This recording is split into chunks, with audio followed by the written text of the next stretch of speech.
Voilà, nous rendons grâce à Dieu. Nous rendons grâce à Dieu. Vous savez, souvent, une petite plongée souvent dans l'histoire nous révèle souvent certaines choses, peut-être qu'on ne savait pas sur les fondations de plusieurs pays. Vous savez, le diable, lui, fonctionne beaucoup par la ruse et la séduction. La ruse et la séduction. Te fait croire que ce que tu vois, en fait, c'est ce qui est. Non, il y a autre chose. Il y a autre chose. Et cette nation, effectivement, la devise vient de ce verset. Les pères fondateurs du Canada, le Dominion of Canada, ont pris ce verset-là pour établir, c'est-à-dire l'acte constitutif de la nation.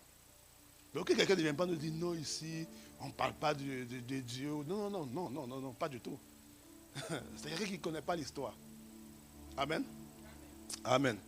Et à la fin, comme d'habitude, voilà, la com va nous interviewer pour faire une petite vidéo, pour cette bonne fête du Canada. N'hésitez pas à relâcher une parole sur la ville, sur le pays. Voilà, donner une parole sur le pays. C'est ça aussi, rechercher le bien de la ville. Amen. Alors, à l'avant de partir, voilà, vous avez des petits drapeaux qu'on vous a remis, je pense, à l'accueil. Et voilà, juste, on va vous interviewer. Voilà, disons une parole et puis on va profiter pour faire un petit montage et apporter notre pierre à l'édifice dans le rayonnement de cette nation. Amen. Et le message aujourd'hui, vraiment, c'était pas connecté à la fête du Canada, mais le Saint-Esprit arrange vraiment bien les choses. Et voilà, aujourd'hui, le message est tout à fait approprié pour une terre comme le Canada. Vous savez, depuis un certain temps, on parle des armes de Dieu. On parle des armes de Dieu. On a décidé d'être des chrétiens plus forts. Amen. Des chrétiens beaucoup plus forts. Devenons des chrétiens beaucoup plus forts. Et on a vu que pour devenir plus fort, je fais un résumé. Voilà, pour ton voisin qui vraiment a oublié. Vraiment, si tu as oublié, vraiment voisin,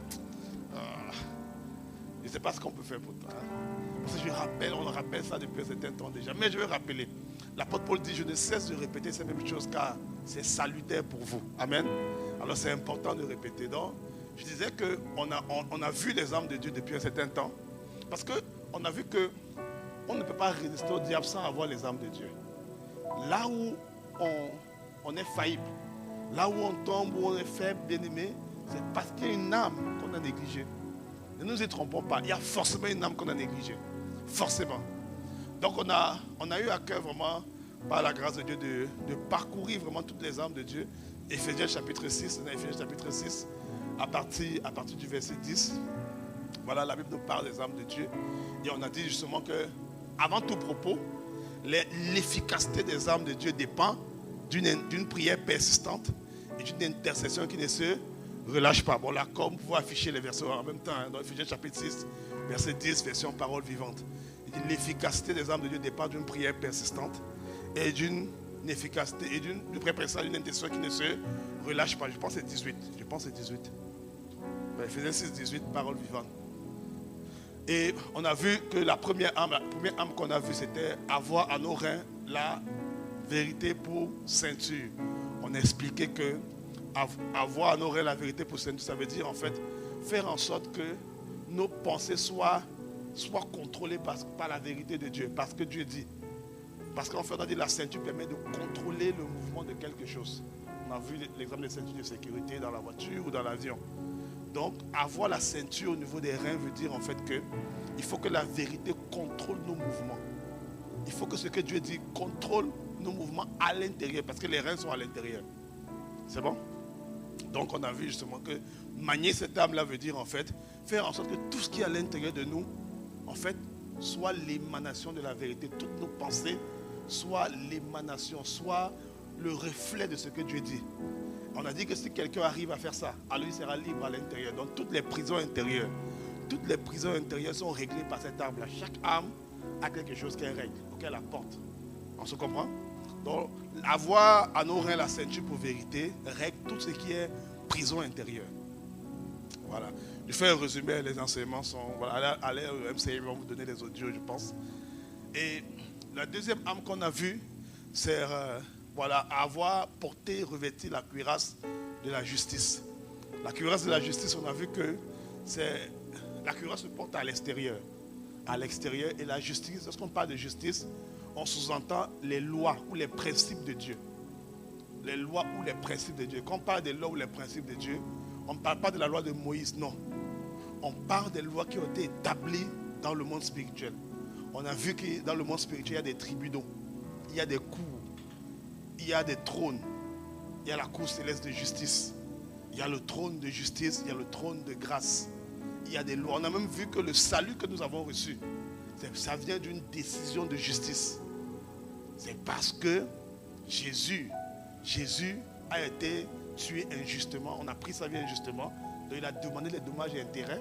Ces dommages et intérêts, c'était quoi? C'était que chacun d'entre nous, nous recevons la vie de Christ et que nous marchons avec. C'est ça, la grâce de Dieu. La grâce est le résultat d'une décision de la Cour céleste de justice. Parce que ce n'est pas nous qui avons fait ça.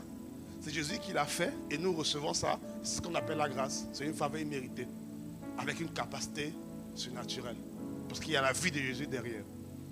On a vu que revêtir la cuirasse de la justice, c'est faire en sorte que tous les aspects de sa vie, parce que la cuirasse se porte partout sur le corps, tous les aspects de sa vie doivent être contrôlés par un principe que Dieu a dit. Donc pour manier cette arme-là, ce qu'il faut faire, on passe en revue tous les aspects de nos vies. Tous les aspects. Des études, il doit y avoir un principe derrière qui te permet d'opérer dans tes études. Ton travail, tu dois avoir un principe derrière qui te permet d'opérer au travail. Tes relations, il doit y avoir un principe derrière qui te permet d'opérer dans les relations. Tes finances, tu dois avoir un principe. Si aujourd'hui tu te dis, mais je gère mes finances comme ça, je ne connais même pas un principe financier, tu es en danger. Tu es en danger. Parce que tu fais quelque chose, mais il n'y a pas le soubassement de la parole. Ce qui fait que le jour où le diable vient pour voler, pour contester, tu te tiens dans le sang de Jésus, c'est vrai, mais tu ne sais pas quoi dire. Parce que tu ne connais pas l'article de loi. Tu ne peux pas lui dire qu'il est illégal. Il dit, ok, je me tiens dans le sang de Jésus, quitte sur mes finances. Non.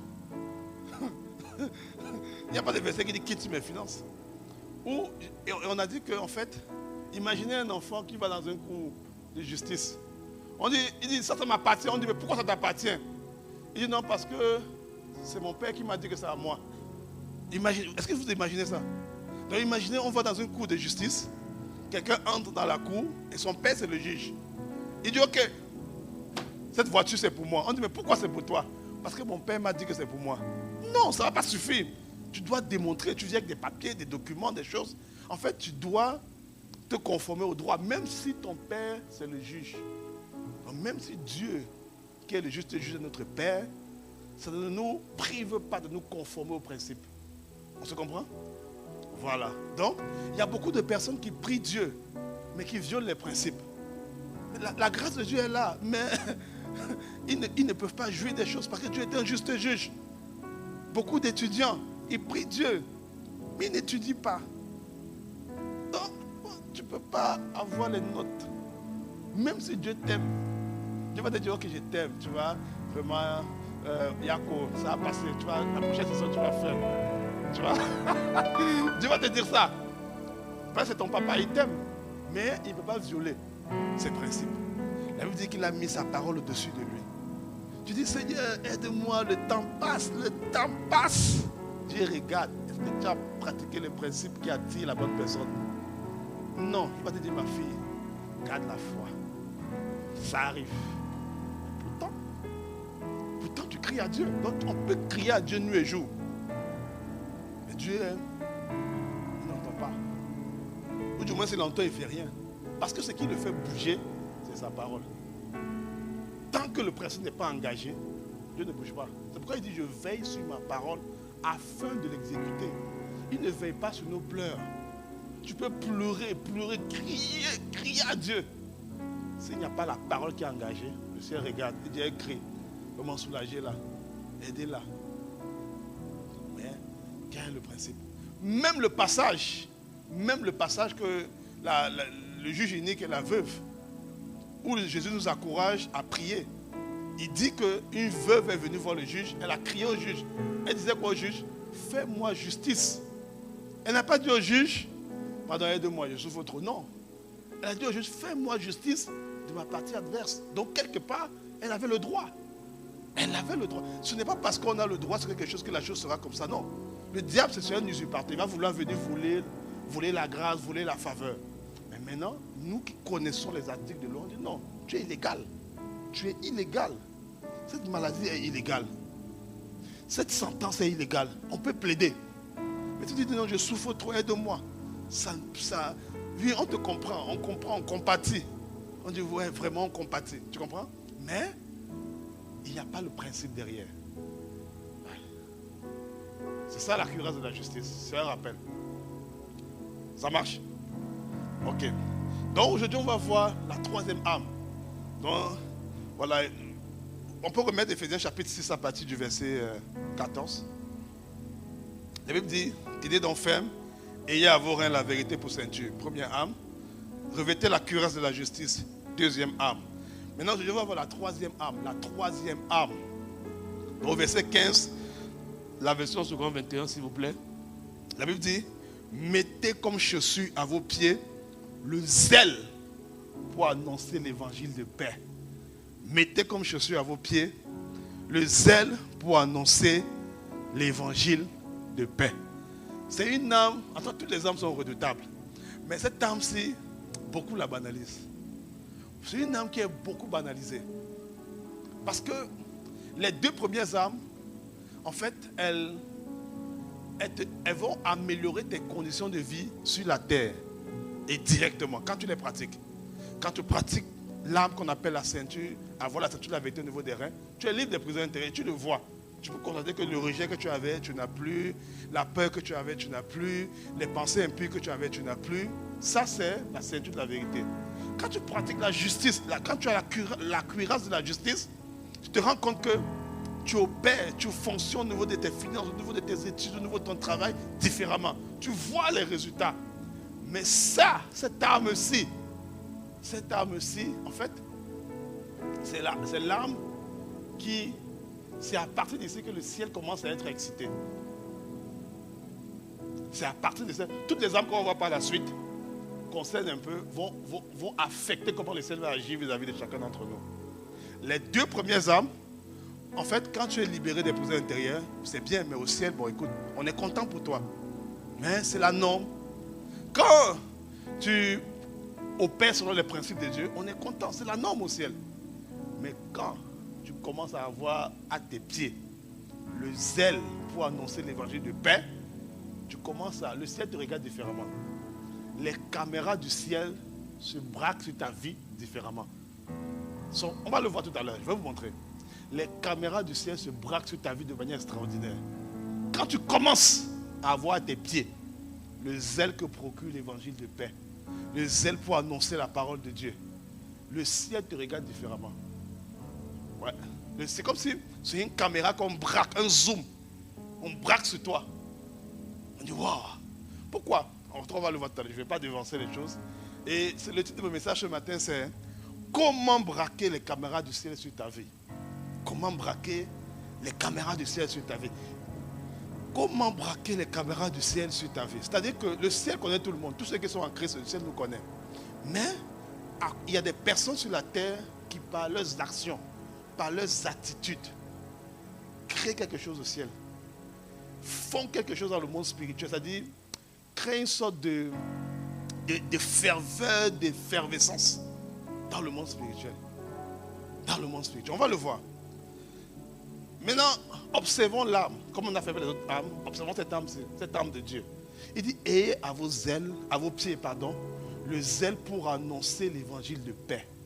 Ayez à vos pieds le zèle pour annoncer l'évangile de paix.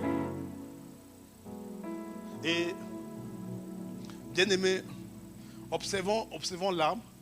Et puis, observons les mots que l'apôtre Paul utilise pour décrire l'arme. Observons les mots que l'apôtre Paul utilise pour décrire les armes. Pour décrire les armes. Il dit, mettez comme chaussure à vos pieds. Le pied en général, les pieds c'est quoi? Les pieds c'est la partie du corps qui nous permet d'avancer. On avance avec les pieds. Tu es d'accord avec moi? Tu avances avec les mains. Vraiment, c'est que faut venir nous expliquer comment tu fais. Donc les pieds en général, ça nous permet d'avancer. J'avance avec mes pieds. C'est ça que les pieds. Les pieds servent à ça. Les pieds aussi puisque j'avance avec mes pieds, les pieds vont conditionner là où je me trouve. On se comprend? Si je vais dehors là-bas, il faut que mes pieds m'y amènent. Même si ma tête me dit, ok mon gars, va dehors. Mais si mes pieds ne peuvent pas m'y amener, je ne serai pas dehors. Donc les pieds conditionnent la présence quelque part.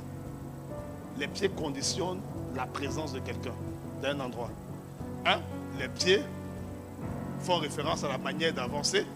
Je peux avancer lentement, je peux avancer plus vite. Tout dépend de la force que j'ai au niveau des pieds. Vous êtes d'accord? Ok. Deuxièmement, les pieds conditionnent ma présence dans un endroit. Les pieds conditionnent ma présence dans un endroit. Et puis troisièmement, les pieds font référence également à ce sur quoi mon corps repose. Mon corps repose sur mes pieds.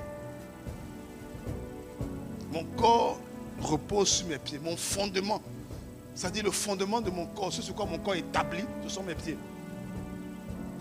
C'est bon? Donc trois choses. Lorsqu'on parle des pieds, on fait référence à trois choses. 1, le mouvement, comment j'avance. 2, la présence, là où je me trouve. 3, le fondement, ce sur quoi je suis établi. Le mouvement, comment ma vie avance, comment ma vie est accélérée ou ne pas accélérée. Voilà. La présence, où je me trouve. Où je me trouve, avec qui je me trouve, qu'est-ce que je fais, les associations avec qui que j'ai. Troisièmement, le fondement. Ma vie est basée sur quoi? C'est à ça que les pieds font référence. C'est bon? Les pieds font référence à trois choses. À trois choses. Maintenant, regardons le deuxième mot qui est important dans cette arme. La Bible parle du zèle. On ne dit pas, ayez à vos pieds voilà, l'habitude d'annoncer l'évangile. Non, l'habitude c'est différent. Le zèle c'est différent de l'habitude. Le zèle ici, le mot zèle ici vient du grec. Le mot zèle ici vient du grec qui veut dire etoimasia. Voilà, etoimasia, qui veut dire être prêt. Être préparé à quelque chose. C'est ça que ça veut dire. Quand on dit ayez à vos pieds le zèle pour annoncer l'évangile, on veut dire en fait, soyez prêts à annoncer l'évangile. Soyez toujours prêts à annoncer l'évangile. C'est ça le zèle pour annoncer l'évangile. Soyez toujours prêts. Soyez toujours prêts. Soyez toujours prêts. Quels que soient les cas, soyez toujours prêts. Donc si on combine maintenant ce à quoi fait référence les pieds, et si on combine également ce que veut dire le zèle, en fait on comprend que cette terme veut dire simplement, il faut que dans ta manière d'avancer, dans ton mouvement, tu sois prêt à annoncer l'évangile. Il faut que dans ta présence, là où tu es, partout où tu es, tu sois prêt à annoncer l'évangile. Il faut que le fondement de ta vie soit le fait d'être prêt à annoncer l'évangile. Voilà comment on manie cette arme. Voilà comment on manie cette arme. Cette arme te pousse là où tu es, partout où tu es. Tu es étudiant, tu es travailleur, tu es mère au foyer même, tu es en congé maternité, tu es en recherche d'emploi, peu importe où tu es. Il faut être prêt à annoncer l'évangile. Il faut être prêt à annoncer l'évangile. C'est ça que cette arme veut dire. Il faut être prêt à annoncer l'évangile. En fait, ta priorité, ta focalisation doit être d'annoncer l'évangile. Ma priorité doit être d'annoncer l'évangile. Ce n'est pas de recevoir les choses. Ce n'est pas d'avoir une belle maison, une belle carrière, des enfants et tout. Ce n'est pas ça, tu dois mettre ça ma priorité. Ah, je vois déjà quelqu'un qui est triste. Ton voisin est déjà triste pour dire, ah, je pensais que mon mariage était la priorité. Non. Je pensais que les finances, le salaire 6 chiffres, c'est ça? Et avec pas que des zéros, c'est ça? Pas que des zéros et 1. C'est pas ça la priorité, tu comprends? C'est bien, c'est pas mauvais, mais c'est pas ça la priorité. Tu vois? C'est pas ça la priorité. La priorité, soyez toujours prêts à annoncer l'évangile de Père. Être prêt à annoncer l'évangile partout où nous nous trouvons. C'est-à-dire la présence. Ta présence partout, tu dois te voir comme étant un agent, un annonciateur de la parole.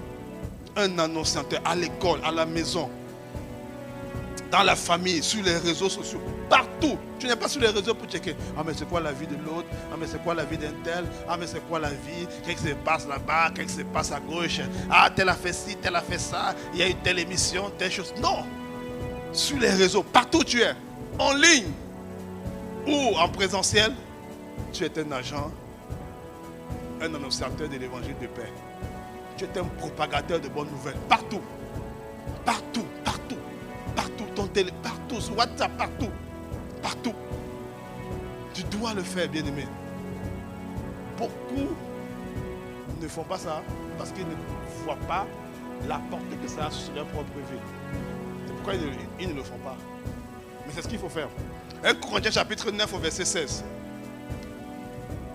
1 Corinthiens chapitre 9 au verset 16. C'est l'apôtre Paul qui parle. Il dit, en effet, le seul fait d'annoncer l'évangile n'est pas un titre de gloire pour moi. C'est une obligation. Une obligation qui m'est imposée. Je me sens contraint de le faire. Malheur à moi si je ne prêche pas la bonne nouvelle. C'est l'apôtre Paul qui parle. Il définit le fait d'annoncer comme une contrainte, comme une obligation. Il n'a pas le choix. C'est comme si en fait, je n'ai pas le choix de faire ça. Je n'ai pas. On dit non, taisez-vous. Si vous parlez, on va vous enfermer. Je dis c'est pas grave, on va quand même parler. Je n'ai pas le choix. On dit arrêtez. Il faut respecter les théories du chat. Je dis je n'ai pas le choix, je dois parler. Je dois parler. Je dois parler. Il dit je suis obligé. Je suis obligé. Il dit malheur à moi. Malheur à moi si je n'annonce pas l'évangile. Malheur. Il dit en fait quand je n'annonce pas, il y a un malheur qui vient. C'est ça que ça veut dire. Il y a un malheur qui vient. Donc souvent on dit ah non c'est une malédiction générationnelle. Non. Il y a des malédictions qui viennent du fait qu'on n'annonce pas l'évangile. Oui. C'est ce qu'il dit ici. Malheur à moi. Malheur à moi si je n'annonce pas l'évangile. Le problème c'est que ce type de malheur là on ne le voit pas. C'est pour ça qu'on ne le voit pas au début. Il se manifeste après. On ne le voit pas. C'est pour ça que ça ne nous fait rien. Bon. On n'annonce pas l'évangile. Et puis quoi? Et puis ça fait quoi? Je donne ma dîme, mes offrandes, c'est bon. Je viens à l'église. Ma famille va bien. Je suis en bonne santé. J'ai ce que je veux. J'ai mon salaire à 6 chiffres. Avec pas que des zéros derrière le 1. Alors, écoute, j'ai quoi à demander d'autre? Je suis à l'aise. Comment on dit malheur? Pourquoi je vais me casser la tête pour me faire insulter?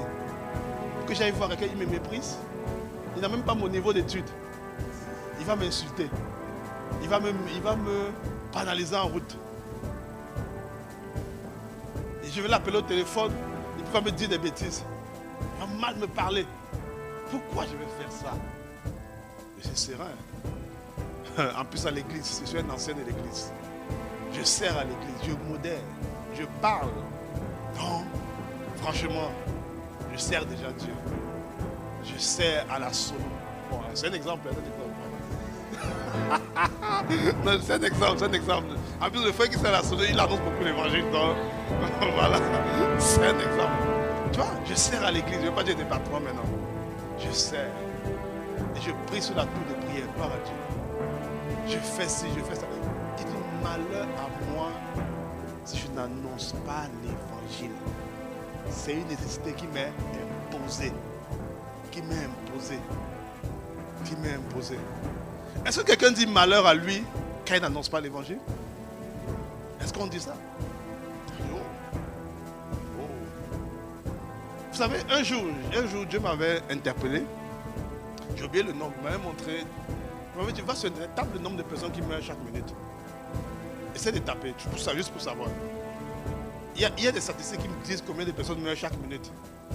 Et puis il m'avait dit, ok, imagine sur le nombre de personnes, tu penses combien sont vraiment sauvés.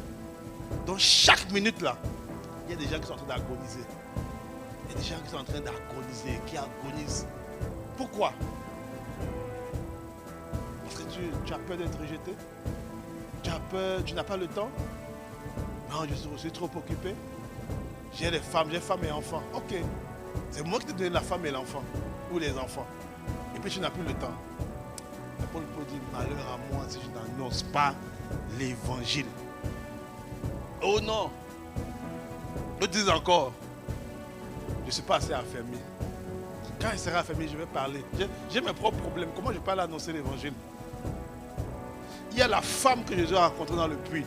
Elle te parle ce matin. Jésus a rencontré une femme près d'un puits. Quand c'est Jean chapitre 4. Il a rencontré la femme près du puits. La femme qui avait 5 maris. Elle vivait dans l'impudicité. Mais une rencontre avec Jésus, elle est partie appeler tous les gens de son village. Tu vas dire quoi? Une femme comme ça, elle nous enseigne, elle m'enseigne, moi le premier, que non, j'ai trop de problèmes.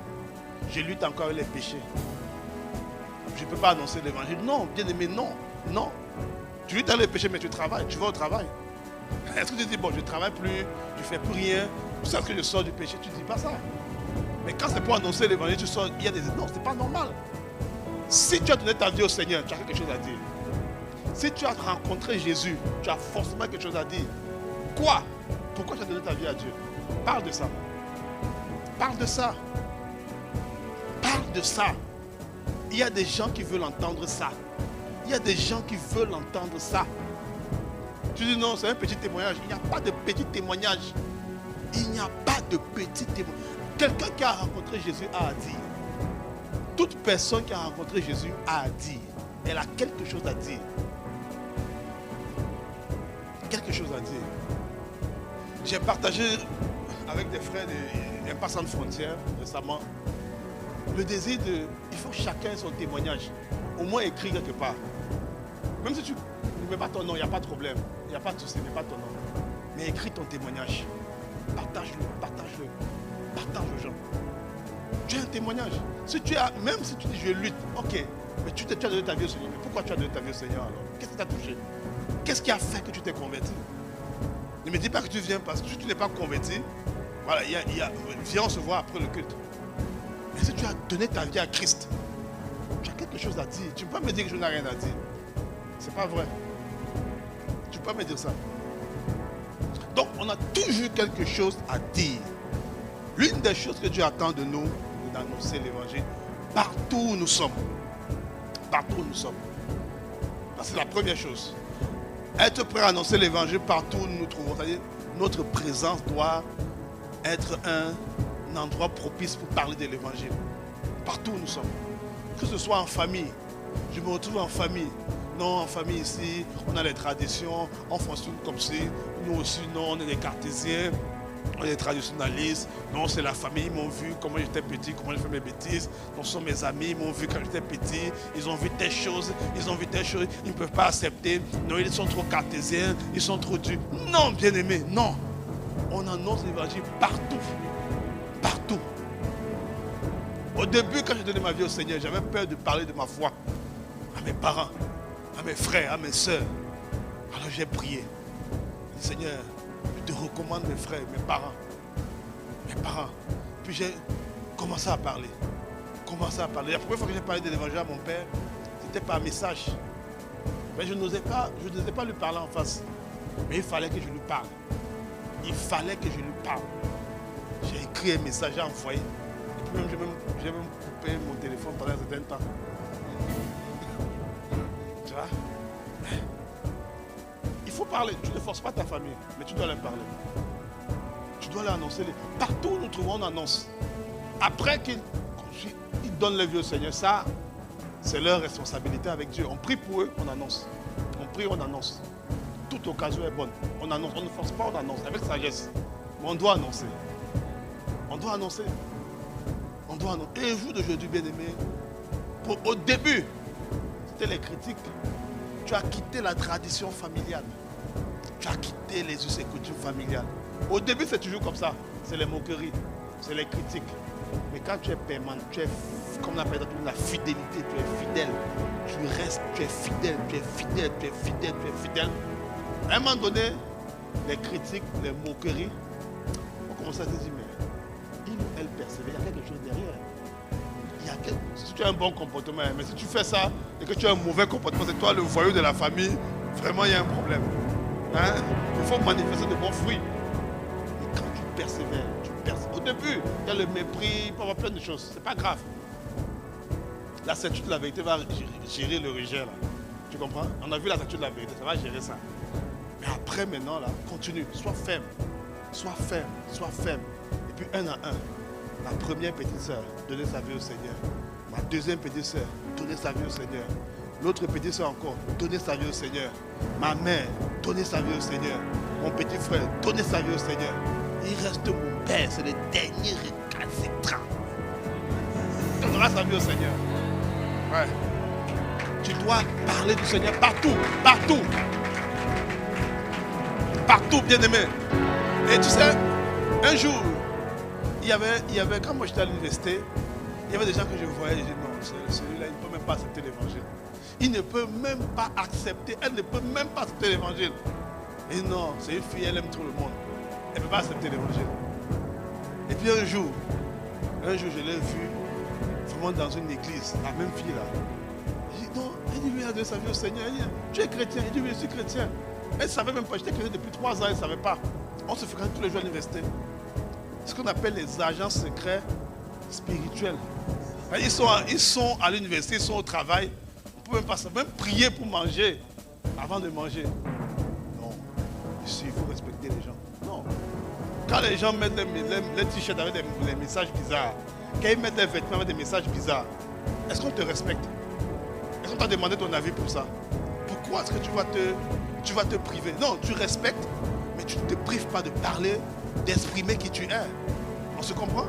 Donc j'ai vu la fille là, vraiment, je suis rentré, j'ai pleuré. J'ai dit, tu vois, je disais qu'elle ne peut même pas accepter. Voilà qu'elle de sa vie. Imagine les gens comme ça qui sont décédés, à qui tu pouvais parler. Tu as dit non, tu ne peux pas accepter. Non, j'ai honte. Imagine. J'ai un autre camarade de classe que j'ai vu des années après à ICC Montréal. J'ai vu pendant la photo des baptêmes. Je l'ai appelé. J'ai dit, tiens, ici, déjà 3-Rivières. C'est l'année passée, je pense. Ou l'année surpassée. Je l'ai appelé. J'ai dit, mon gars, tu t'es baptisé? Il me dit oui. Tu es chrétien? Il dit oui, je suis chrétien. Je suis mon responsable d'église. Il dit quoi? Tu vois? Il va à ICC Victoriaville. Il ne savait pas. Parce que tu te dis que non, lui, elle est trop traditionnaliste. Il ne peut pas accepter. C'est un cartésien, il ne peut pas. Tu ne connais pas, je ne connais pas le cri que quelqu'un pousse dans le secret. Chaque être humain fait de pousser des cris dans le secret. Tu as besoin que tu connectes, que tu prêtes un peu ta bouche, c'est tout. Il y a le cri, il y a des personnes que Dieu est en train déjà de faire pousser un cri dans le secret. Pousser un cri dans le secret. Et Dieu a juste besoin que tu sois le point de contact pour que la personne donne sa vie au Seigneur. Ou même d'autres, même s'ils ne poussent pas de cri, ce que tu vas dire là, ça va être une semence. Qui va rester. Et un jour, la semence va porter le fruit. On se comprend? Deuxièmement, premièrement, être prêt à annoncer l'évangile partout. C'est ça, avoir à nos pieds le zèle pour annoncer l'évangile de paix. Être prêt à annoncer l'évangile partout où nous sommes, c'est-à-dire notre présence là où nous sommes. Petit 2, ce qui doit nous mettre en mouvement, nous faire avancer dans la vie, c'est le fait d'être prêt à annoncer l'évangile. Et ici, beaucoup de gens, beaucoup d'entre nous, nous fonctionnons, nous ne mettons pas l'intérêt de l'évangile pour diriger nos vies. Beaucoup ne font pas ça. Beaucoup dirigent sa vie en fonction des opportunités. Moi, j'ai fait ça. Je suis venu ici, j'étais à Montréal, j'ai fait 10 ans à Montréal. Et quand j'ai fini ma formation à Montréal, je suis venu en Mauricie parce que le travail, la compagnie c'est CGI qui est à Shawinigan, c'est eux qui m'ont embauché en premier. Je suis venu à cause du travail. Je n'ai même pas pensé un jour qu'il fallait ouvrir une église ici. Moi, ce qui m'intéressait, c'était mon travail. J'ai fini mes études, j'ai struggle, j'ai vu le feu. Maintenant, je dois récupérer là. Donc, c'était ça qui m'intéressait. Mais Dieu, dans sa grâce, sa miséricorde, à un moment donné, quand je suis venu ici, il me dit, non mon gars, tu ne peux pas être là, il n'y a pas d'église, ça ne te fait rien. Fais quelque chose. Tu dois être un instrument pour annoncer l'évangile. Ton bonheur en dépend, mon bonheur en dépend, le bonheur de la ville en dépend. Genèse chapitre 13, du verset 6 au verset 11. Je prie que tu ne fasses pas ça. On va voir un mauvais exemple d'orientation dans la vie. C'est l'histoire d'un jeune homme, un jeune zélé, un jeune cadre dynamique, c'est ça? JCD. Ça? Jeune cadre dynamique. Il a la vie devant lui, l'avenir devant lui. Il veut se déployer à gauche, se déployer à droite. Il s'appelle Lot. Lot, à un moment donné, doit se séparer de son oncle, Abraham. Et Lot fait un choix bizarre. Lisons. On parle d'Abraham et Lot ici. La région ne suffisait pas pour qu'ils habitent ensemble. En effet, les biens étaient si nombreux qu'ils ne pouvaient plus rester ensemble. Il y eut une dispute entre les bergers de troupeaux d'Abraham et les bergers des troupeaux de Lot. Les Cananéens et les Phérésiens habitaient alors dans le pays. Abraham dit à Lot, qu'il n'y ait donc pas de dispute entre toi et moi, ni entre tes bergers et les miens, car nous sommes frères. Tout le pays n'est-il pas devant toi? Sépare-toi de moi. Si tu vas à gauche, j'irai à droite. Si tu vas à droite, j'irai à gauche. Lot leva les yeux et vit que toute la plaine du Jourdain était entièrement arrosée avant que l'Éternel détruise Sodome et Gomorrhe. C'était jusqu'à Tsoar comme un jardin de l'Éternel. Comme l'Égypte, Lot choisit pour lui toute la plaine du Jourdain et se mit en route vers l'est. C'est ainsi qu'ils se séparèrent l'un de l'autre. Ah, bien-aimé, tu es avec ton oncle qui t'a fait, il t'a nourri, logé, blanchi. Ok, ton oncle dit ok, on va se séparer. Tu ne laisses même pas ton oncle choisir avant toi. Tu choisis avant. Vraiment.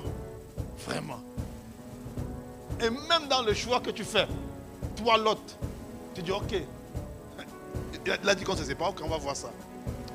Je vais choisir l'endroit où il y a le plus de verdure. Je vais aller me sucrer, c'est-à-dire, je vois l'opportunité là-bas. Le salaire que je vois là-bas, non. On dit à Toronto, il y a des opportunités. Je m'en vais. Il y a un boost là-bas. Je m'en vais à la Silicon Valley. Ah, Silicon Valley, pour les gars de la tech, non. Il y a des opportunités. Mais ce que tu ne sais pas, à la Silicon Valley, c'est le siège, le quartier, le siège social d'une organisation dont je ne peux pas dire le nom. Tu vois? Bon, c'est une parenthèse. Mais Lot ici, Lot regarde la verdure. Il regarde là où il y a la plaine. Oh, je vais m'enrichir. Oh, ça va aller. Mais Lot ne sait pas qu'il y a Sodome et Gomorrhe. Lot ne sait pas que dans quelques temps, tout ce qu'il connaît sera détruit. Parce que Lot n'a pas les regards de Dieu. Il ne regarde pas comme Dieu voit. La suite de ce verset va dire en fait que Sodome et Gomorrhe péchaient beaucoup contre Dieu. Si Lot avait la perspective divine dans son choix, Lot n'aurait jamais pris Sodome et Gomorrhe. Jamais. Beaucoup d'entre nous, ce qui nous met en mouvement, c'est le gain, c'est la prospérité. Et j'ai failli être moi-même pris au piège. Oh, j'ai fini d'étudier, j'avais une certaine expérience déjà. J'avais fait il y a 3 ans, j'ai dit, bon, écoute, ça va. J'ai commencé à recevoir des contrats. J'ai dit,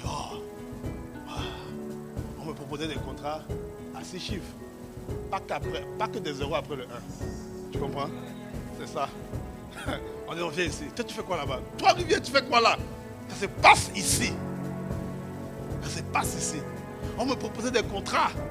Il y a même un gars de Toronto, une fois, il parlait à mon épouse. Il me sortait des phrases. C'était un philosophe. Mais je dis non, tu sais, le carbone, quand il est pressé, ça devient le diamant. Parce qu'il voulait m'avoir dans son équipe. Il voulait me proposer des contrats. Et j'étais dehors. J'ai fait quoi ici? Je dois partir. J'ai des projets. Il me faut retourner en Afrique. Ouais. J'avais ces rêves-là. J'ai toujours ce rêve. Mais j'ai dit non. L'évangile d'abord. L'évangile d'abord. C'est ma priorité. On s'oriente en fonction de l'évangile d'abord. On ne s'oriente pas en fonction de la verdure. Non. On ne s'oriente pas en fonction de l'opportunité. Non. On s'oriente en fonction de l'évangile d'abord. D'abord l'évangile. Laisse-moi te dire un truc, mon frère, ma soeur. Au début, tu auras l'impression que tu dis, mais j'ai fait un mauvais choix. Ah, tu vois le gars, il a les 6 packs. Il est grand, 1m85, 1m90. Ah, il a tout. Mais la seule chose, il ne croit pas en Dieu. Il dit, mais c'est pas grave. C'est pas grave. Il va se convertir. J'ai suivi un témoignage. J'ai vu un témoignage sur Internet.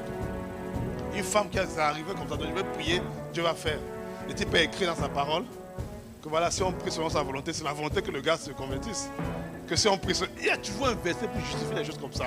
Toujours un verset pour justifier. Toujours un verset pour justifier. Et souvent, les gens veulent se cacher derrière. Et souvent, en fait, tu sais, il y a un problème souvent que les frères qui viennent de la Côte d'Ivoire disent souvent. Ils disent que là où tu es caché, là, c'est là-bas de mon dort. C'est-à-dire que souvent les gens viennent nous rencontrer et disent, bon, tu sais, vraiment, j'ai prié. Je ne pensais même pas à lui. Je ne pensais même pas. Mais c'est lui que je vois. C'est lui que je ne sais pas pourquoi. Je sais pas pourquoi. Non, quand j'entends ça, je te regarde et je dis, ok, c'est bon. En fait, je te comprenais ensemble, tu comprends? Là où tu vois que tu es caché, c'est que tu veux cacher. Nous, on dort là-bas. Donc ça ne m'embrouille plus. Dis que non, le gars me plaît. Et puis c'est clair. Je dis, bah non, vraiment, je ne comprends pas pourquoi j'ai pensé à la soeur depuis. Vraiment, elle ne me dit rien. Mais je pense à elle. Je ne sais pas. Peut-être que tu veux m'utiliser pour la convertir. Donc, la soeur n'est pas convertie. Tu dis non. L'autre regardait la verdure. Ce qui est apparent. L'autre n'avait pas la perspective de Dieu. L'autre n'avait pas la perspective divine. L'autre n'avait pas les projets divins devant lui. Pourtant, Dieu a parlé à son oncle. Dieu a montré un territoire à son oncle. Dieu a dit que c'est ce territoire que je te donne. Mais là où l'autre est parti, ce n'était pas le territoire. Il est parti dans la verdure. Il a oublié la parole. Je prie que ça ne t'arrive pas. Ça ne t'arrive pas. Tu peux commencer avec la verdure et finir, tout est détruit. Il avait tout perdu. Jusqu'à un moment donné, il est sorti. Même sa femme est décédée dans l'affaire. Il est sorti, il n'avait plus rien. Parce qu'il n'a pas mis son intérêt dans les choses de Dieu. Que ça ne t'arrive pas. Sois prêt, soyons prêts à annoncer l'évangile partout où nous mettons en mouvement. Que ce qui nous pousse à nous déplacer à gauche, à droite, d'abord, oui, il y a le reste. Mais premièrement, pas seulement, mais premièrement, d'abord, l'évangile. Seigneur, le besoin est où? Où est-ce que tu me veux? Où est-ce que je dois faire ton œuvre? C'est d'abord la première question que je me pose. La première question où est ton œuvre? Mon nom, je dois gagner. Tu veux que je gagne les âmes. C'est la première chose que je dois te dire. Et non, le salaire à 6 chiffres, pas que des zéros derrière là. Non. Troisièmement, on est en train de voir comment on manie l'âme. Comment on est en train de manier l'âme. L'âme qu'on appelle avoir à nos pieds le zèle pour annoncer l'évangile de paix.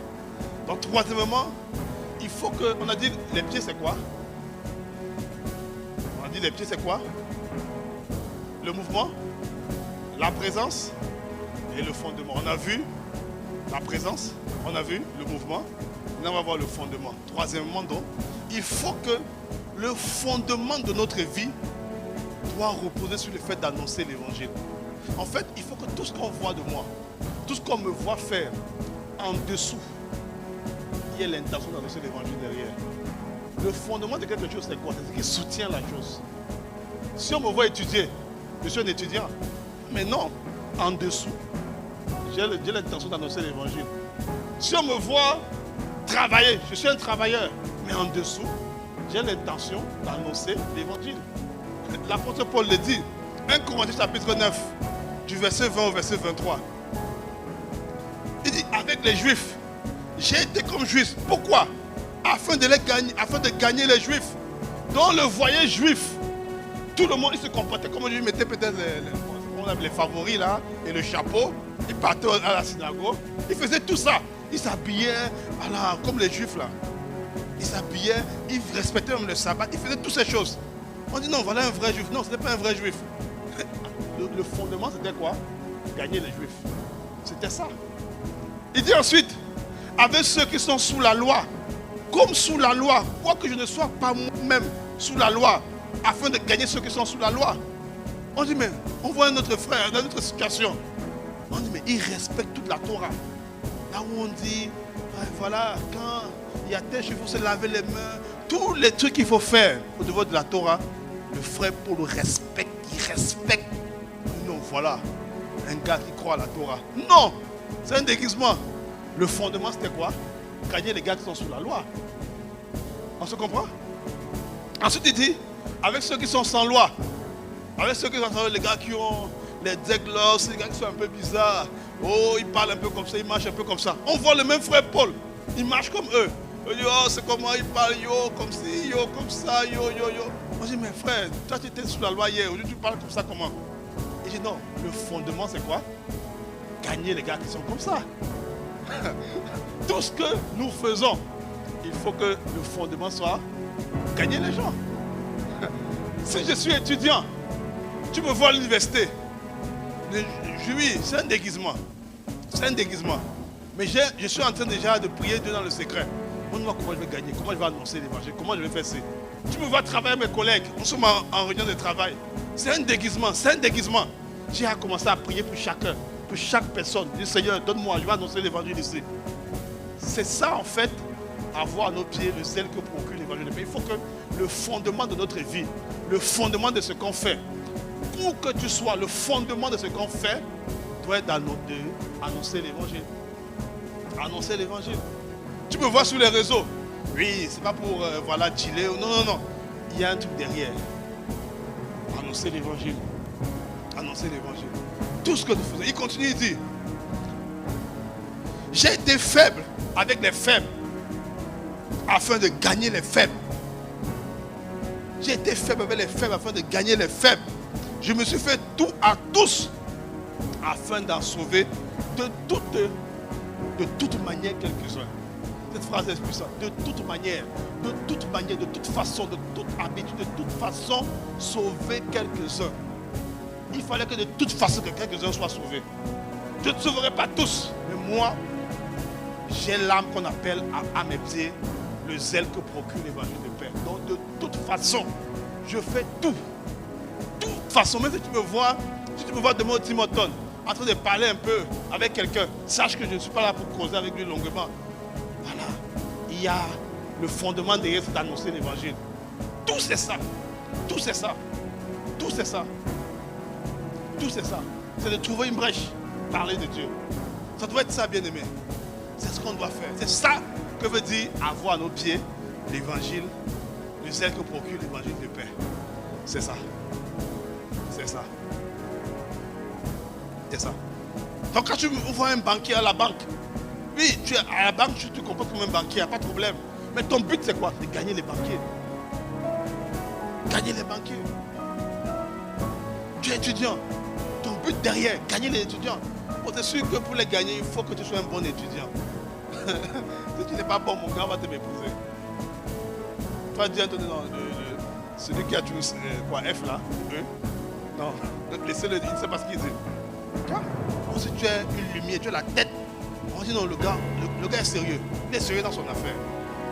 Il est sérieux dans son affaire. Donc maintenant, tu changes même la raison pour laquelle tu veux être excellent. Tu n'es plus excellent dans ton travail parce que tu veux un salaire à 6 chiffres et pas que des zéros après le 1. Non. Mais tu es excellent. Pourquoi? Parce que tu veux gagner quelques-uns. C'est ça ta pensée. Tu es excellent dans tes études. Pourquoi? Parce que tu veux gagner quelques-uns. Tu es excellent dans ce que tu fais. Pourquoi? Parce que tu veux gagner quelques-uns. Quelques-uns. Quelques-uns. Parce qu'il y a quelques-uns qui doivent être gagnés. Quelques-uns doivent gagner. Ils doivent être gagnés. C'est ça, avoir à nos pieds le zèle que pour annoncer l'évangile de paix. Déguisé pour gagner les âmes. Ce n'est qu'un déguisement. Ce que tu vois n'est qu'un déguisement. Vous savez, il y a un truc que l'apôtre Mohamed a fait récemment qui m'a beaucoup marqué. Je ne sais pas si vous le voyez dans les croisades. Il met maintenant les trucs de clown là, avec le nez rouge. On dit, mais comment un pasteur peut faire ça, un apôtre, comment il peut t'habiller comme ça? Non, c'est un déguisement. Le but c'est de gagner ceux qui aiment ça. On gagne quelques-uns. On sort les films là. Oui, ça va divertir, il n'y a pas de problème. Mais derrière c'est quoi? Gagner quelques-uns. Les web-séries, tout ça, pourquoi laisser ça au monde? Pourquoi laisser ça aux gens du monde? Sortez des choses. Sortez des podcasts, écrivez des textes. Faisons toutes ces choses-là. Allons dans tous les domaines. Soit si c'est le football, allons-y partout. Soyons bons, soyons excellents. Pourquoi? Gagner quelques-uns. Et quand tu fais ça, on va le voir après. Je ne sais pas si on aura le temps aujourd'hui, peut-être plus tard. Il y a une chose que quand tu as décidé de gagner quelques-uns, c'est comme si à ta capacité, le ciel, comme si donne un équipement, une grâce. Oh, c'est comme si, moi, au bout de 5 ans de travail, les gars m'évaluent et me disent non, tu as l'expérience d'un gars de 15 ans. Pourquoi? Dans mon travail, jusqu'aujourd'hui, quand je ne crée pas les logiciels comme tout le monde, je crée des logiciels, c'est mon travail, je fais des logiciels. Mais je ne fais pas les logiciels comme tout le monde, je fais des logiciels, gagner quelques-uns. C'est ça qui est dans ma tête. Je demande mon ordinateur, on voit le code, ok, il n'y a pas de problème. Mais mon intention derrière, gagner quelques-uns. Quand je fais ça, c'est comme si le ciel décuple mes capacités. Le monde des choses, c'est incroyable. C'est ce qui ces autres partagent, bien aimé. Dieu veut le faire pour tout le monde. Transforme ce que tu as. Transforme ton contexte, ta situation. Peu importe où tu travailles, peu importe l'endroit, c'est pas ce que tu fais qui compte. C'est l'intention avec laquelle tu fais les choses. L'apôtre Paul faisait de temps à un moment donné. Je ne sais pas s'il était bon dans ça, mais l'intention derrière, il y a dit quelques-uns. Parce qu'il ne voulait pas être à la charge de l'église. Parce qu'il avait vu qu'en étant à la charge de l'église, ça devait créer des conflits dans l'église. Les gens devaient être mal à l'aise. Il y avait des gens comme ton voisin. Tu peux dire, mais pourquoi il va être à la charge, il ne va pas travailler lui-même, sans savoir que ce qu'il fait, c'est un travail. Mais pour ne pas perdre quelques-uns, il a dit, ok, il n'y a pas de problème. Je vais me mettre faiseur de tente. Mon intention, c'est de vous gagner. C'est tout. C'est ça qui compte. C'est ça qui compte. C'est ça qui compte. Alors, on vient de voir trois façons de faire pour maîtriser cette arme. Et j'avais préparé 5 raisons pour lesquelles les camarades du ciel sont braqués avec toi quand on manie l'arme, cette arme-là. On ne pourra pas les voir aujourd'hui. On ne pourra pas les voir. Et je vais voir peut-être une ou deux et puis on va s'arrêter. C'est, bien aimé, manier l'arme qu'on appelle avoir à nos pieds l'évangile, le zèle pour annoncer l'évangile. On a vu, il y a 3 aspects. Le mouvement, la présence, le fondement. Le mouvement, la présence, le fondement. Qu'est-ce qui me met en mouvement? Qu'est-ce qui me pousse à faire mes choix? Peut-être quelqu'un se demande, je viens de finir mes études. Je m'en vais où? Je postule où? Beaucoup se demandent ça. Je postule où? Comment je postule? Comment je postule? Où je postule? Où je m'en vais? Où je m'en vais? Le mouvement. Il faut toujours qu'il y ait du Seigneur. Dans la prière, ne dis pas Seigneur, je postule où? C'est-à-dire, dis, donne-moi où tu vas, montre-moi l'endroit où tu veux qu'il annonce l'évangile. Prie comme ça. La présence, où je te trouve. Là où je te trouve. Seigneur, montre-moi comment annoncer l'évangile ici. Le fondement, accorde-moi la grâce que tout ce que je fais, mon intention derrière, je peux gagner quelques-uns. Comment je peux gagner quelques-uns? Comment je peux gagner quelques-uns au McDo? Comment je peux gagner quelques-uns à gauche, à droite? Comment je peux faire ça? Comment je peux faire ça? Alors maintenant, bien aimé, pourquoi les gens banalisent cette arme? C'est ce que je dis tantôt. La plupart des personnes banalisent. C'est une arme puissante. On vient de voir comment manier l'arme, comment la manipuler, comment l'exercer. Maintenant, pourquoi les gens ne le font pas? Pourquoi? En fait, comme je l'ai dit au début, bien aimé, c'est parce que les effets ou l'impact de cette arme, contrairement aux 2 premières, ne se voit pas directement dans nos vies de tous les jours. Quand tu manipules l'arme qu'on appelle la vérité, tu sens une libération à l'intérieur. Tu es libre. quand tu manipules l'âme qu'on appelle la cuirasse de la justice, tu arrives à avoir les choses. Matthieu 6,33. Cherchez premièrement le règne de Dieu et la justice. Et toutes ces choses seront données par-dessus. Donc on reçoit des choses concrètement. Mais cette arme ici, bien aimé, cette arme-ci, avoir à nos pieds le ciel pour annoncer l'évangile de paix, cette arme-ci, c'est à partir d'ici que le ciel commence à être affecté. C'est à partir d'ici que les caméras du ciel te regardent différemment. Te regardent différemment. C'est comme si une grâce particulière vient sur ta vie quand tu commences à faire ça. Alors là, je vais te donner j'ai 5 raisons, mais on ne va pas parler 5 aujourd'hui. On verra peut-être une ou deux, puis on va s'arrêter. La première raison, c'est que la première raison pour laquelle les caméras du ciel se tournent vers toi, c'est parce que tu apportes de la joie au ciel. C'est parce que tu apportes le plus de joie au ciel. Luc chapitre 15 au verset 7, c'est Jésus qui parle. Jésus dit, de même, je vous le dis, il y aura plus de joie dans le ciel pour un seul pécheur qui se répand que pour 99 justes qui n'ont pas besoin de repentance. Pour les 99 justes, il y a de la joie, il n'y a pas de problème. Mais pour un pécheur qui se répand, il y a plus de joie. Il y a quoi? Plus de joie. Plus de joie. Il y a plus de joie. Alors, il y a des gens sur la terre, leur manière de vivre apporte plus de joie au ciel. Et ces personnes-là, les caméras du ciel se tournent pour se figer, pour regarder à leur vie. C'est comme si, imaginez les anges. Parce qu'on dit qu'il y a la joie. Au ciel, il y a les anges et les archanges, et puis voilà. Donc, les gars qui sont au ciel, ils attendent, ils veulent être dans la joie, une joie immense. Qu'est-ce qu'ils vont faire? On dit, bon, qui prie là? Non, c'est Gaspard. Il demande quoi? Et là, il veut le travail, on dit, bon, c'est bien. Hein? Donnez-lui. Il n'y a pas de problème. Qui prie?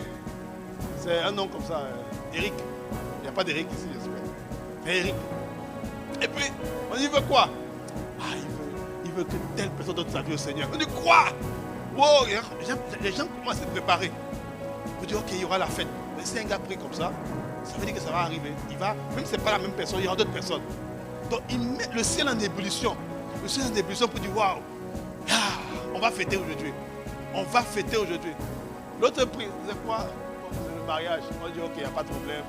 On accorde, il n'y a pas de souci, c'est bien.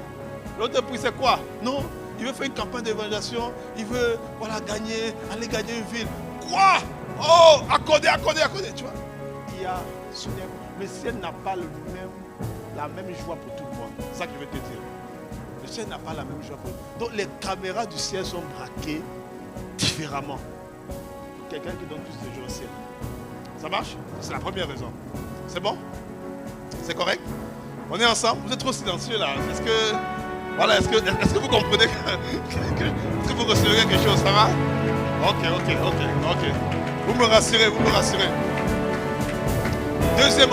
Deuxième raison pour laquelle les caméras du ciel se tournent vers toi, lorsque tu décides d'avoir tes pieds du ciel que procure l'évangile de paix. En fait, les caméras du ciel se figent vers toi parce que tu augmentes le nombre de ressortissants célestes sur la terre. Tu augmentes le nombre de ressortissants célestes sur la terre. En fait, quand tu le fais, tu es en train d'augmenter la gloire de Dieu sur la terre. Quelqu'un qui demande autre chose, ce n'est pas mauvais. C'est pas de dire qu'il ne faut plus demander, il faut demander. Vous comprenez?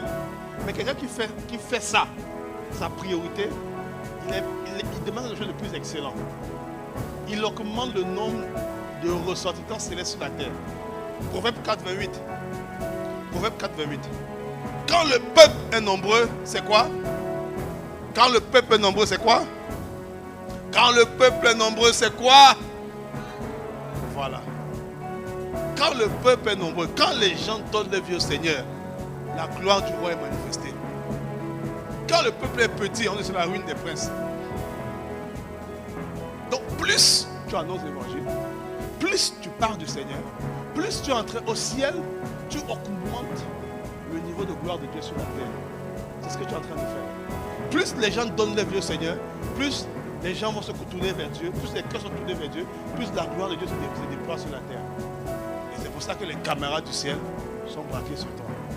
Parce que tu deviens un instrument d'amplification de la gloire de Dieu sur la terre.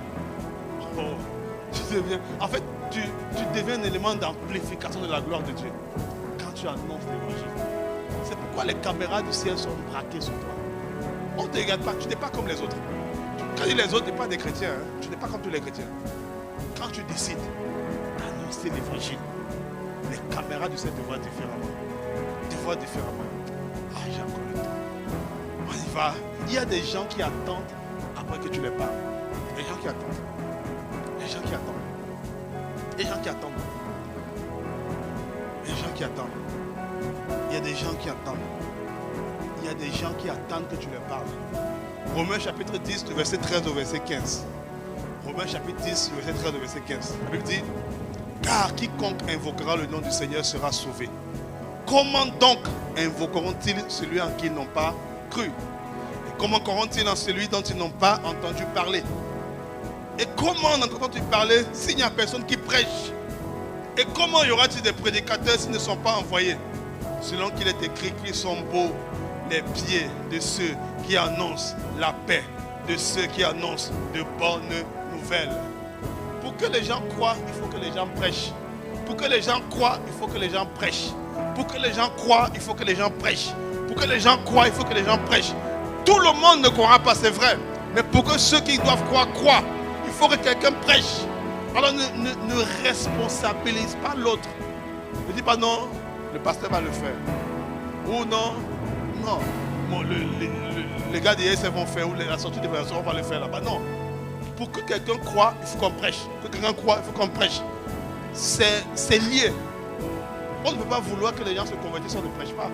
On dit, oh, au Canada, ici, vraiment, les gens n'aiment pas Dieu. Les gens n'aiment pas Dieu. Ok. Mais qu'est-ce que tu as fait pour changer ça?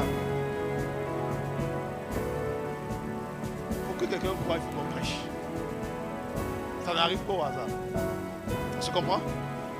Ça marche? Bon, j'ai le temps de donner encore une raison. J'ai le temps.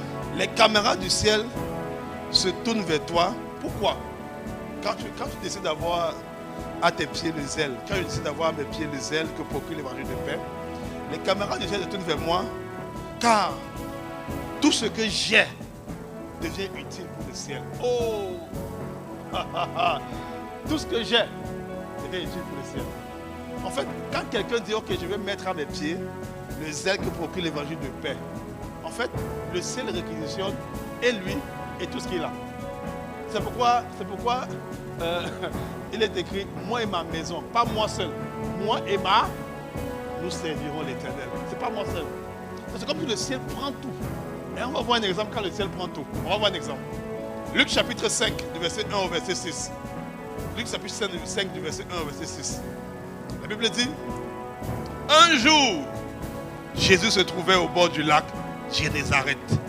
Et la foule se pressait autour de lui pour entendre la parole de Dieu. Il fallait que quelqu'un prêche. Il vit au bord du lac deux barques. Les pêcheurs en étaient descendus pour laver leurs filets. Ils avaient fini leur pêche. Il monta dans l'une de ces barques qui appartenait à Simon. Et il le priait de s'éloigner un peu du virage. Puis il s'assit. Et de la barque, il enseignait la foule. Ou d'autres personnes, il prêchait la foule. Quand il finit de parler, il dit à Simon, avance là où l'eau est profonde et jetez vos filets. Et jetez vos filets pour pêcher. Simon lui répondit, maître, nous avons travaillé toute la nuit sans rien prendre. Mais sur ta parole, je jetterai le filet. Verset 6, il jetait et prit une grande quantité de poissons et leur filet se déchirait. Se déchirait. Simon était un professionnel de la pêche. Et c'est un gars qui a l'habitude de pêche depuis qu'il est petit.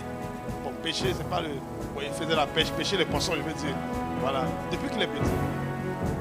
Et les professionnels de la pêche savent que, en fait, on pêche la nuit. On ne pêche pas la journée. C'est la nuit qu'on pêche. C'est pourquoi il dit à Jésus, quand Jésus lui dit, avance, jette ton filet. Il dit, non, on a pêché toute la nuit, on n'a rien eu. Donc, en d'autres termes, je connais les principes de la pêche, monsieur Jésus. Et dans nos principes là, ce que tu dis ne fonctionne pas. Mais Simon ne savait pas que sa barque avait changé de propriétaire. Sa barque ne lui appartenait plus. Avant que Jésus ne prêche, c'était la barque du pécheur Simon. Après que Jésus a prêché, le ciel avait réconcilié sa barque. Donc, le ciel n'était plus... C'est-à-dire, sa barque ne respectait plus les principes de la pêche. Le défi, c'est que beaucoup d'entre nous, on a des mariages qui ne sont pas réquisitionnés par le ciel. On a des enfants qui ne sont pas réquisitionnés par le ciel. On a des recherches d'emploi qui ne sont pas réquisitionnées par le ciel. Il y a beaucoup de choses que nous faisons. On utilise notre grâce humaine, notre grâce à nous. On n'engage pas le ciel dans les choses que nous faisons. Tu peux engager le ciel dans toutes tes activités, dans tout ce que tu fais. Quels que soient les cas, quel que soit ce que tu fais, tu peux engager le ciel dessus. Tu peux engager le ciel dessus.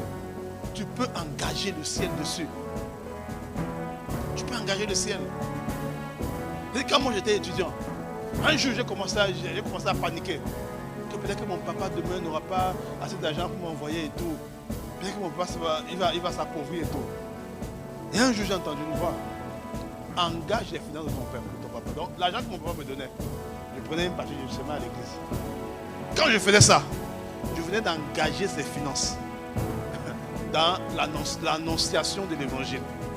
Donc, ces finances, ces activités n'étaient plus une activité banale. Et à un moment donné, dans mon quartier, là où j'ai grandi, les gens ont commencé à accuser mon père d'être un sorcier, qui pratique la magie. Comment il peut avoir l'argent pour faire tout ce qu'il fait? Pourtant, on ne voit pas ce qu'il fait. Pourquoi? Mais ils ne savaient pas que quelqu'un avait engagé ses finances dans quelque chose qui était plus naturel. Ouais.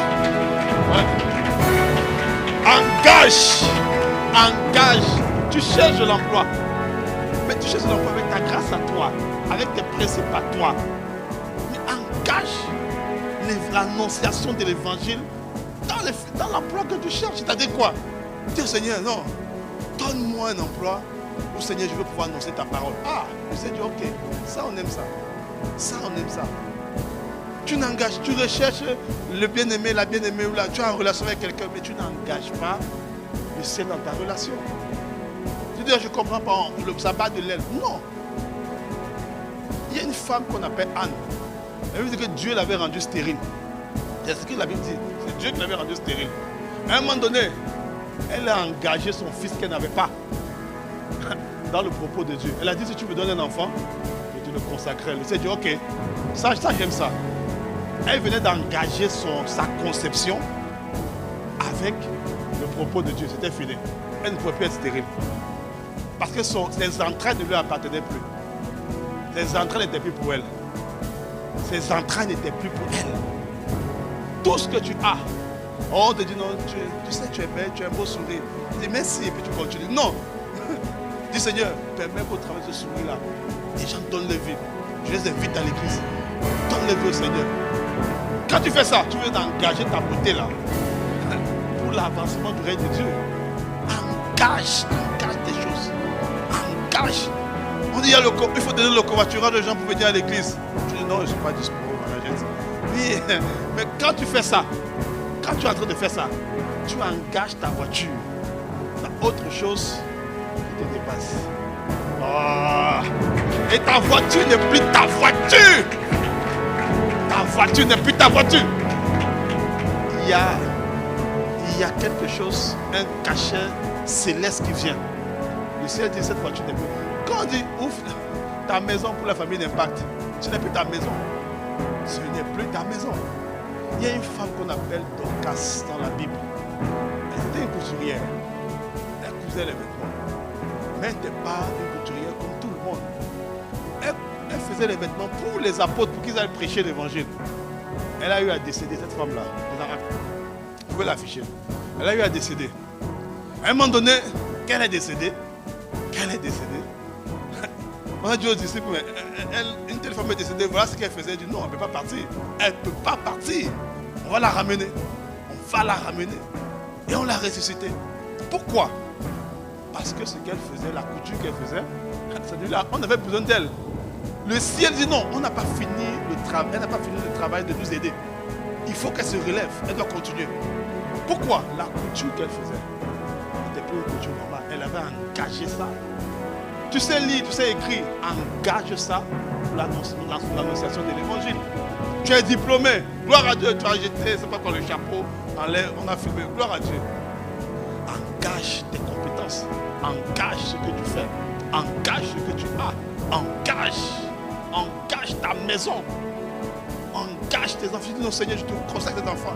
C'est un prédicateur de l'évangile. C'est un prédicateur de l'évangile. On le dit, Seigneur, guéris-le ou soigne-le parce que voilà, c'est mon enfant sous votre nom. C'est un prédicateur de l'évangile. C'est un prédicateur de l'évangile. Tu engages ton enfant. Quand on est dans l'enfant là, ce n'est plus seulement ton enfant. Il nous appartient maintenant. C'est ce que le ciel dit. C'est ça que Pierre a expérimenté ici. Tu chantes. Tu dis non. Tu chantes sous la douche. Non. Fais des directs. Chante. Même dans la rue, chante. Engage le don que tu as. Engage ta capacité. Engage ton temps. Engage ton énergie pour l'annonciation de l'évangile. Quand tu le fais, ça, la chose ne t'appartient plus seulement à toi. Le ciel descend. Le ciel, il dit ok, on a trouvé quelqu'un qui veut nous donner plus de joie. On va être avec lui.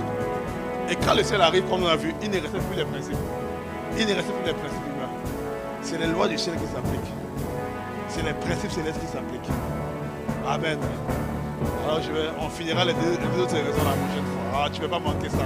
Tu ne veux pas manquer ça. Amen. Est-ce qu'on peut acclamer le Seigneur? Ah, bien aimé, je prie. Est-ce qu'on peut acclamer le Seigneur? On peut se tenir debout. Acclamons le Seigneur, célébrons le Seigneur. Ayons à nos pieds le zèle pour annoncer l'évangile de paix. Ah, bien aimé, laisse-moi te dire. Karamaïnta, il y a une destinée glorieuse qui nous attend. Dieu ne fait pas de favoritisme. Tout dépend de toi. Quelle que soit ta condition, aujourd'hui avec les nouvelles technologies, depuis ton ordinateur, ton téléphone, tu peux annoncer l'évangile. Tu peux pas me dire non, j'ai pas le. Non, tu ne peux pas. On annonce partout maintenant, partout, partout. Prions, élevons la voix, rendons grâce à Dieu. Père, Aramaïta.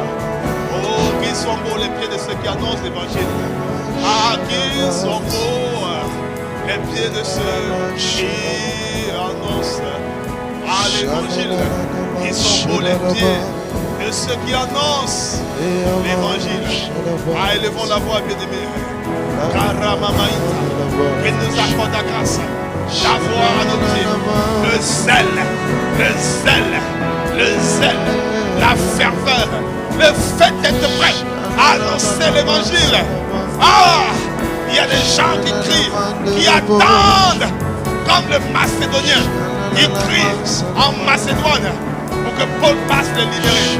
Il y a des gens qui attendent après toi. La Bible dit que la création soupire, elle crie, elle attend après la manifestation des fils. Alors laisse-moi te dire, mon frère, ma soeur, si tu es là ce matin et que tu as cœur de parler de Dieu, demande au Seigneur. Demande au Seigneur, demandons au Seigneur, demandons au Seigneur, accorde-moi la grâce, accorde-moi la grâce. Maintenant dans mon contexte, selon ma condition, selon ma situation, accorde-moi la grâce de manier l'arme qu'on appelle avoir à mes pieds, le zèle que procure l'évangile de paix, le zèle pour annoncer ta parole, le zèle pour annoncer l'évangile. C'est une nécessité, qui m'est imposée. Malheur à moi, si je ne l'annonce pas. Oh bien-aimé, je vais prier. Je croyais que tu serais en train de prier de manière plus fervente pour que le Seigneur greffe dans ton cœur, qu'il greffe sur nos cœurs ce désir, cette soif, cette pression, qu'il greffe sur nos cœurs le désir, la soif, la détermination, la hardiesse qui presse nos cœurs avec le désir d'annoncer, le désir de parler, le désir, Sakaramamaïta, Rakonto Koromaïta Karaposa. Oh, Mayarasia, Aramaya, Orosa, Ikaramamaïta.